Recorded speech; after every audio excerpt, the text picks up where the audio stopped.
resolver aqui o exercício 4 da lista 1 de exercícios.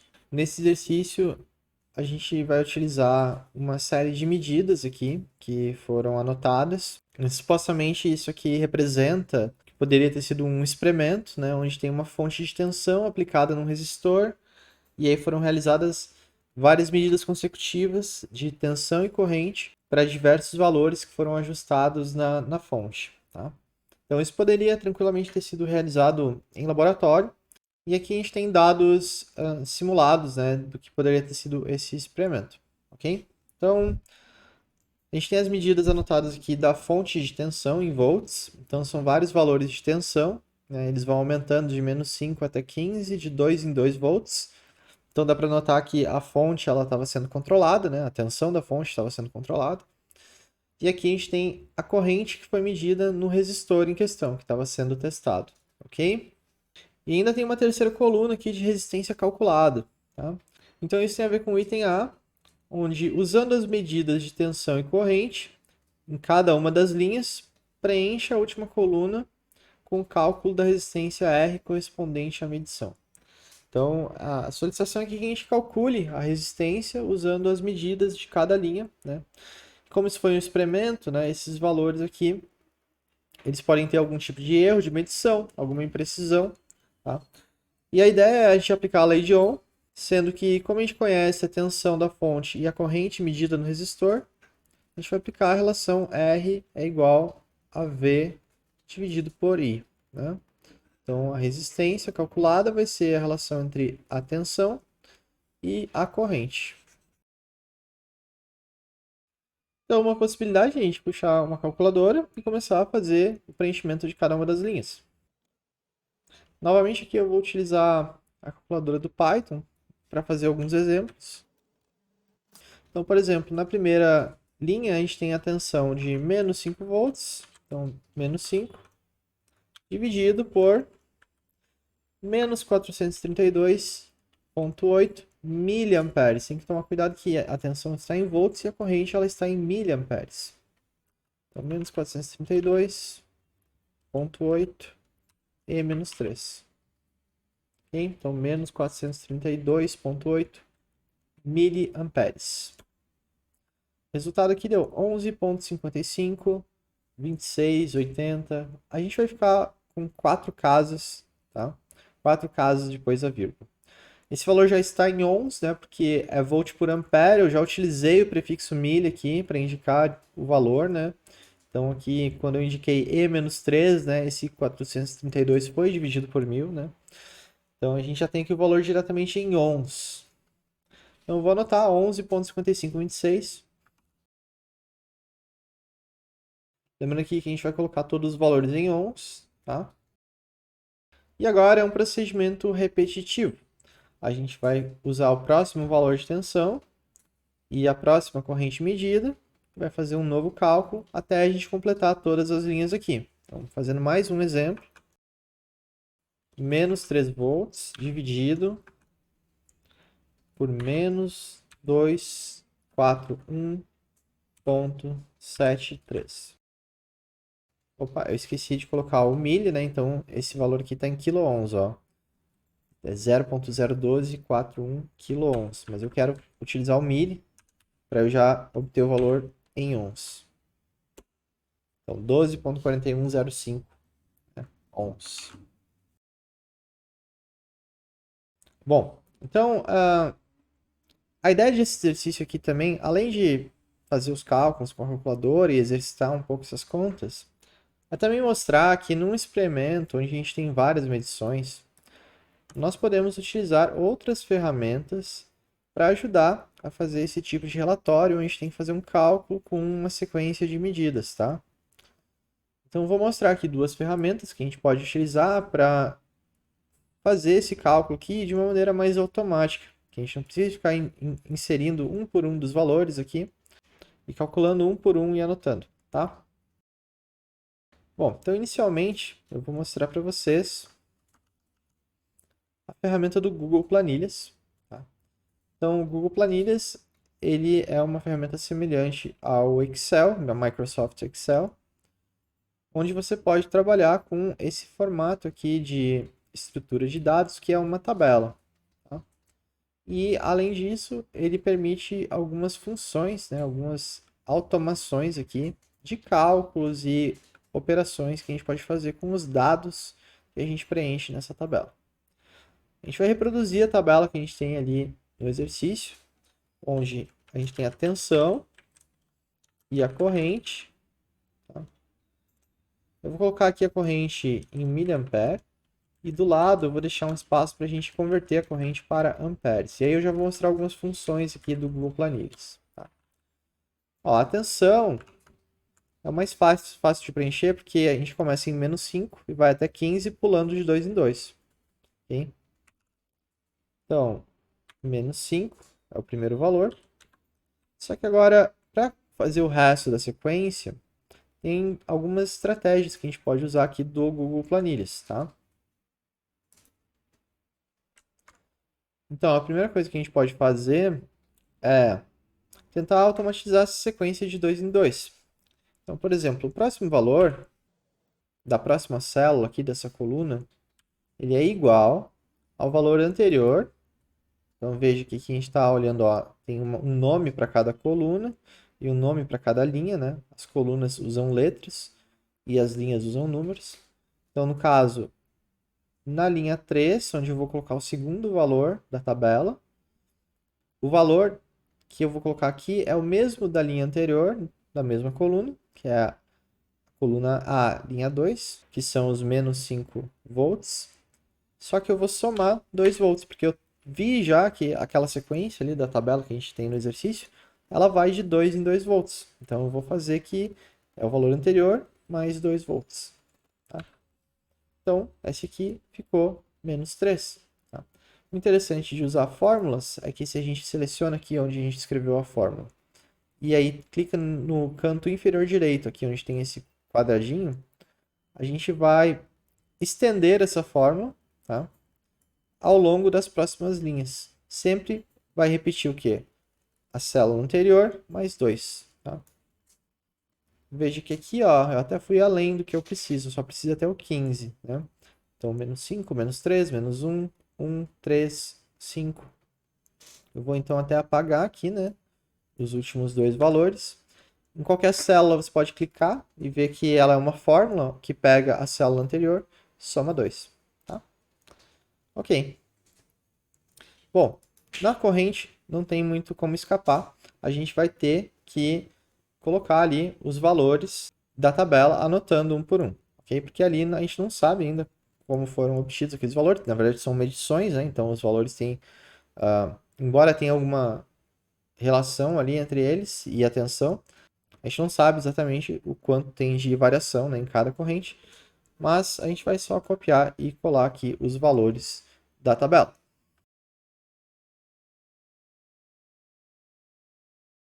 É legal que a gente também pode aqui no Excel colar uma imagem, né? Então eu vou colar aqui uma cópia da tabela para que eu consiga reproduzir aqui os valores de uma maneira mais fácil.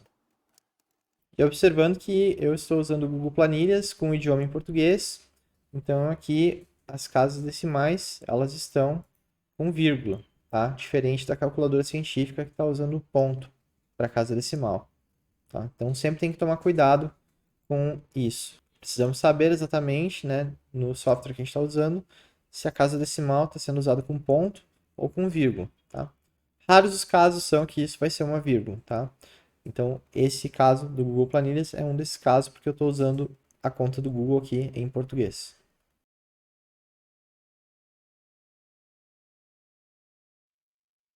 Pronto, agora eu terminei de copiar aqui os valores. Tome muito cuidado, né, para não digitar nenhum valor errado, né, senão, obviamente, a partir daqui os cálculos vão ficar todos errados. Eu falei que eu ia converter os valores de miliampere para ampere, né, então a gente sabe que quando a gente converte de miliampere para ampere, basta a gente dividir o valor por 1000. A gente está subindo, né, uma linha na nossa tabela de prefixos métricos lá, então a gente divide o valor por 1000. Então é este valor aqui, dividido por 1000, e eu converto ele em amperes. Observe que a interface do Google Planilha já é tão automática que ele já está sugerindo, né, um preenchimento automático da fórmula que eu acabei de fazer entre duas células, tá? Então ele quer generalizar porque ele já viu que eu gostaria de fazer, né? O que eu poderia querer fazer essa fórmula usando a relação aqui com todas as linhas, tá? Então eu vou, é Ctrl Enter para preencher automaticamente, né? Então, concluiu. Agora ele converteu todos os valores para amperes, tá? A gente pode ainda ocultar os valores originais em miliamperes. Ocultar. E agora a gente está trabalhando aqui com a tensão em volts e a corrente em amperes, tá? E o que a gente vai fazer é calcular a resistência, assim como nós estávamos fazendo antes, em ohms, né? Volt por ampere, ohms. Ok? Qual que é a fórmula para calcular a resistência? Bom, então a resistência ela é igual à relação entre a tensão dividida pela corrente. Ok? Novamente, ó, preenchimento automático. A gente fez para a primeira célula com uma forma e agora ele quer preencher automaticamente para todas as outras linhas, que é exatamente o que pede o exercício da letra A. Então aqui a gente tem as resistências calculadas, tá? Então a gente resolveu aqui o primeiro item, que é o item da letra A. Ainda, né, eu falei que eu queria arredondar com 4 casas depois da vírgula. Então no Excel tem uma função de arredondamento também, chama round. E eu posso dizer quantas casas decimais eu quero nesse valor. Só que aqui, ó, ele não atualizou a fórmula inteira, tá? Então eu vou atualizar manualmente. Pronto, agora eu atualizei todas as fórmulas aqui dessa coluna. Com 4 casas decimais, tá? Para esse valor calculado de resistência.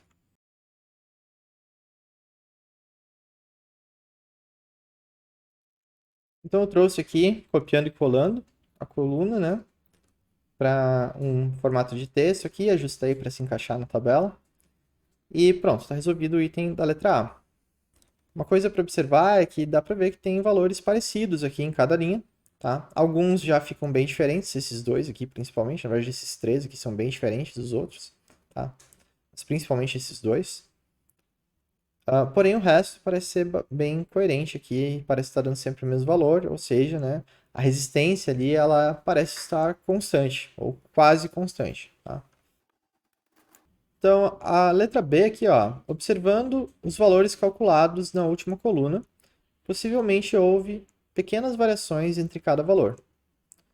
Isso pode ter ocorrido por imprecisão dos equipamentos, erros de leitura, variação de temperatura no experimento, etc. Ou seja, vários fatores, né, podem ter afetado aqui as medições de corrente. Tá? Inclusive erros humanos ali de medição. Alguém pode ter anotado errado um valor, né? Pode ter anotado com uma precisão diferente das outras medidas. Tá? Pode ter usado a escala que não era adequada para fazer aquela medição e depois converteu. Tá? Então tem vários motivos aqui, além de erros normais que acontecem em experimentos práticos, né, que são erros que a gente não tem controle, né? Por exemplo, a precisão do equipamento de medição, a exatidão dele também são fatores aí que afetam as medidas, né, em geral, medidas de laboratório.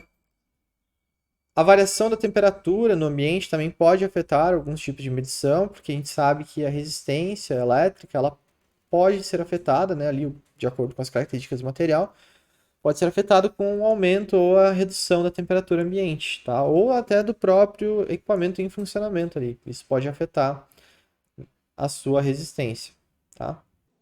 Agora, aproximadamente, né, observando os valores calculados para R, qual seria o valor real da resistência utilizada? E aqui pede para a gente tentar descobrir isso fazendo uma média aritmética da coluna de resistências. O que é uma média aritmética? É a gente somar todos os valores e dividir pelo número de valores da soma. Então aqui a gente tem 11 resistências, tá? Então a gente vai somar todos os valores de resistências e vai dividir por 11. Mas é claro que eu não vou fazer isso manualmente, já que nós já começamos a trabalhar com Excel ali, vamos terminar esse exercício com o Excel. Então aqui a gente tem a tabelinha com a coluna das resistências, tá? O que eu quero fazer é uma média aritmética. Então a gente pode fazer de dois jeitos, tá? A gente pode fazer como sugere o exercício. Primeiro a gente faz a soma, tá? Então a gente vai somar os valores, sendo que o primeiro valor que a gente vai somar é esse valor aqui da primeira linha, tá? A gente quer somar com todos os outros até a última linha, que é a linha 15 aqui. Então, D2 até D12, tá? Então, tem uma sintaxe aqui no Excel para a gente dizer esse intervalo, ó. Então, a gente está selecionando aqui D2 até D12, ok? A gente aperta Enter e ele vai calcular a soma, tá? Mas eu não quero só somar, né? Eu quero somar e dividir pela quantidade aqui de elementos, tá? Nesse caso, eu sei que é 11, posso dividir por 11 direto. Então, aqui a gente encontrou o valor, né, de resistência, que é a média aritmética aqui de todas as resistências calculadas. Ok? O Excel ele também tem uma função de média. A gente poderia ter feito simplesmente aqui, ó, igual, pode ser a média aritmética, no caso, é average, tá? E aí eu pego a média aqui da coluna inteira, tá? E ele completa aqui para mim a fórmula e mostra o mesmo resultado. Então, com uma função apenas, ou usando aqui soma dividido pelo número de elementos, tá? Então, a média aqui, a média aritmética, tá? A gente vai escrever como resposta que o R médio é igual a 13,237111. E o último exercício aqui, ó, faça um gráfico cartesiano, onde a tensão é o eixo Y e a corrente é o eixo X, usando os valores medidos da primeira coluna. Então, a ideia é que a gente tenha no eixo Y os valores de tensão e no eixo X os valores de corrente, tá? Primeiro eu vou mostrar como fazer manualmente, tá? Vamos pegar aqui um papel em formato de grade, para que eu tenha como fazer aqui as medidas de distância entre pontos do gráfico. Bom, para desenhar um gráfico cartesiano, antes de começar, seria bom a gente saber já mais ou menos os valores que a gente vai precisar utilizar nos dois eixos. Então, olha só, no eixo que foi pedido para ser o Y, que é o eixo da tensão, os valores variam de menos 5 a 15, de 2 em 2. Já no eixo que foi pedido para ser o X, eles variam de menos 432 a 1245, tá? Então, a gente vê que eles estão até em escalas diferentes. Então, a gente tem que se preparar para desenhar e conseguir marcar todos os pontos, tá? Utilizando ali distâncias padronizadas que nos permitam conseguir representar todos os valores do gráfico. Então, é sempre bom ter uma régua para a gente poder fazer isso, né? Vamos começar pelo eixo X, que são os valores de corrente. Tá? Eu vou colocar ele mais ou menos por aqui, porque eu quero ter espaço depois para o Y, valores positivos e um pouco de valores negativos também. Aqui vai estar sendo representada a corrente e a unidade dela em miliamperes, tá? Cada valor aqui vai estar representado em miliamperes. Eu quero que o zero fique mais ou menos por aqui, porque eu tenho valores que vão até 1200 ali positivos, mas vão só até menos 400 aqui negativos. Então eu não vou colocar bem no meio, vou colocar um pouquinho mais deslocado para a esquerda o 0 miliamperes, tá? Então aqui seria bom se a gente tivesse uma medida em que um certo número de quadradinhos representasse uma distância igual de miliamperes para a gente poder se localizar nesse gráfico, ok? Sendo que eu tenho que ter algum valor aqui no final que seja próximo de 1300, 1400. Então, se eu fizer uma linha e eu contar 2, 3, 4, 5, 6, 7, 8, 9, 10 quadradinhos, tá? Tenho 10 quadradinhos. E agora eu mover essa linha do lado, eu tenho 20 quadradinhos, 30, e 1, 2, 3, 4, 5, 6, 7, 8, 9, 10, são 40 até o final. Bom, por que eu queria saber isso, né? Para que agora eu possa escolher se eu vou até 1500 miliamperes e eu tenho 40 quadradinhos, tá? Eu tenho que ter algo em torno de 40 unidades aqui por quadradinho, tá? Então, eu não preciso ir tão longe. Se eu diminuir aqui o valor para 30, por exemplo, eu vou só até 1.200. Se eu aumentar esse valor para 50, eu vou até 2.000. Tá? Eu vou usar 50 porque é mais fácil. Mesmo que eu não use todo o espaço do gráfico, mas é mais fácil de contar daí. E eu sei que eu vou ter espaço suficiente para todas as correntes que eu preciso aqui. Bom, se cada quadradinho vale 50, cada 2 quadradinhos valem 100. Tá? Então, só para a gente ter anotado isso aqui, cada 2 quadradinhos valem 100. A gente vai fazer um processo semelhante agora para o eixo Y. Tá?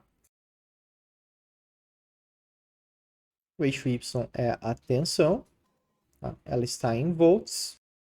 E aqui eu só preciso ir até 15. Vejamos, eu tenho 1, 2, 3, 4, 5, 6, 7, 8, 9, 10, 11, 12, apenas 12 quadradinhos. Então, não pode ser de 1 em 1, vai ter que ser de 2 em 2, tá? Por outro lado, eu só tenho os valores ímpares aqui. Então, se cada quadradinho vale 2, os valores ímpares vão estar no meio, tá? Então, eu vou marcar aqui, ó. Esse vai ser o 1 volt, esse vai ser o 3, esse vai ser o 5, 7, 9, 11, 13, 15. Tá? Então aqui a gente tem o 15 volts. Mesma coisa aqui para baixo. Menos 1, menos 3, menos 5. Ok? Bom, agora a gente tem que marcar os pontos ali do gráfico. Tá? Como é que a gente marca o primeiro ponto, por exemplo? Menos 5 volts com menos 432,8 miliamperes. Então, olha só. Menos 432 miliamperes, a gente tem que andar aqui a cada 2 quadradinhos. Então, aqui vai estar o menos 200. Aqui está o menos 300. Menos 400. E aqui tem o menos 450. Opa, menos 432,8 tem que estar aqui no meio, tá? Próximo, né? Um pouquinho talvez mais próximo aqui do menos 450. Então, esse ponto aqui a gente vai fingir, né, que ele não tem, a gente não tem a precisão aqui necessária do tamanho do desenho, mas a gente vai fingir que é o menos 432,8 miliampere, tá? E o menos 5 volts a gente já tem, corresponde a esse valor aqui, no eixo Y, tá? Menos 5 volts. Para a gente marcar um ponto no gráfico cartesiano, a gente pega a régua, a gente traça uma vertical aqui,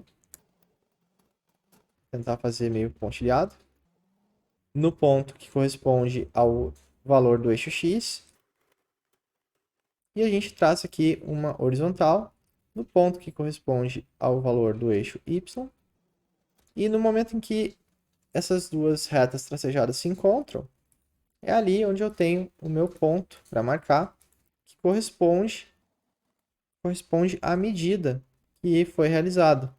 Ou seja, ao par de medidas, né? Tensão de 5 volts e corrente correspondente aqui de menos 432,8 mA, ok? Então, esse ponto aqui, tá? Esse é um ponto do gráfico. A gente pode até apagar essas linhas auxiliares, tá?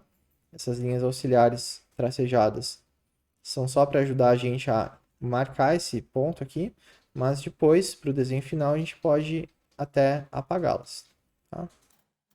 É costumeiro também a gente colocar aqui uma indicação do par ordenado que representa esse ponto. Então, o par ordenado x, y seria menos 432,8, tá? E o y menos 5 volts. Tá? Então, esse aqui é o par ordenado que corresponde a este ponto aqui. Ok?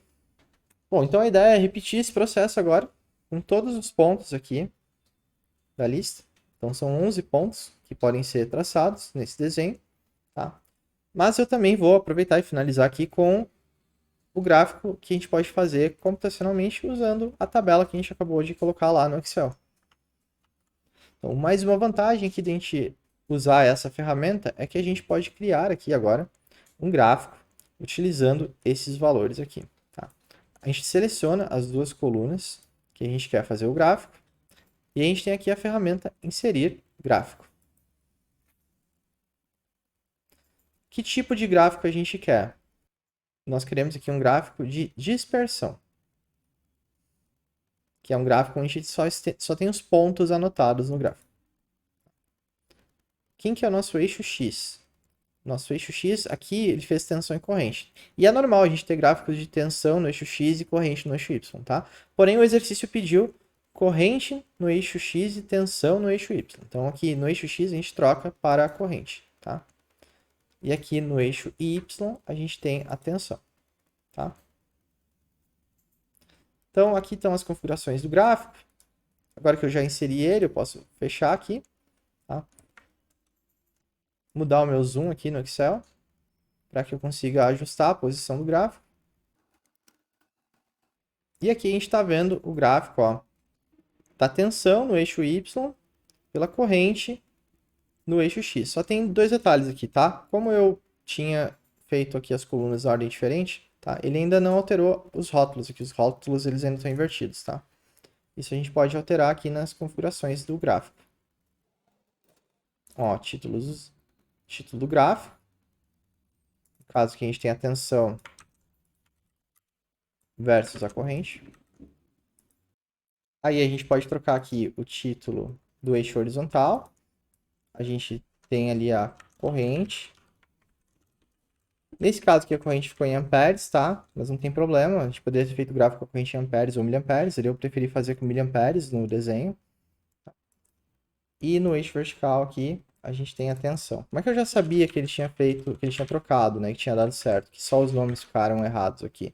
Porque os valores aqui a gente está vendo, ó, menos 5 a 15, tá? E aqui tem os valores pequenos aqui de correntes em amperes, conforme a gente tinha na tabela aqui. Tá? Então, quando a gente trocou no início ali, a configuração do gráfico para inverter o x e o y, ele inverteu os valores, mas ele não inverteu o texto, tá? Que ele tinha criado inicialmente. Então, a gente tem que tomar cuidado aqui, tá? Então, esse aqui era o gráfico que a gente deveria desenhar ali, né? Então, feito aqui de forma automática, né? Legal que a gente pode até chegar próximo aqui dos pontos, ó, e a gente pode ver os valores de cada ponto, quanto corresponde, né? No caso, a tensão, e ali a corrente, que não está com o nome, né? Mas é o valorzinho dela no eixo X ali. Aí a última pergunta, ó. Observando o gráfico desenhado no item anterior, é possível afirmar que o gráfico de tensão por corrente aproxima-se de uma reta? A corrente aumenta ou diminui com o aumento da tensão? Então, a gente está vendo aqui uma reta, ó, e essa reta tem uma inclinação positiva. Isso quer dizer que a relação entre as duas variáveis ela é positiva, ou seja, tanto a corrente aumenta com a tensão, quanto a tensão aumenta com a corrente, tá? Então, isso por quê? Porque a gente está falando da lei de Ohm, né? E na lei de Ohm, se a gente fizer um gráfico de tensão em função da corrente para uma resistência fixa, tá? Quanto maior a corrente, maior a tensão. Se o gráfico fosse ao contrário, no caso, corrente em função da tensão para uma resistência fixa, quanto maior a tensão, maior a corrente. Então, os dois são diretamente proporcionais na lei de Ohm, tá? Ok? Uma curiosidade só é que a resistência, se a resistência aumenta, tá? Para correntes fixas aqui, né, a tensão também aumenta, né? Mas quando a gente observa a mesma tensão fixa e a gente aumenta a resistência, as correntes vão diminuir porque a corrente ela é inversamente proporcional à resistência, tá? Então, se eu diminuir a resistência, a corrente aumenta. Se eu aumentar a resistência, a corrente diminui, tá? Ok? Então, eu espero que vocês tenham gostado aí de resolver esse exercício utilizando essa ferramenta do Excel, tá? Isso poderia ter sido feito com outra linguagem também, pode ser uma linguagem de programação, como Python, ou qualquer outra que seja da preferência de vocês aí, tá? A gente poderia fazer os cálculos automáticos, assim como a gente fez no Excel.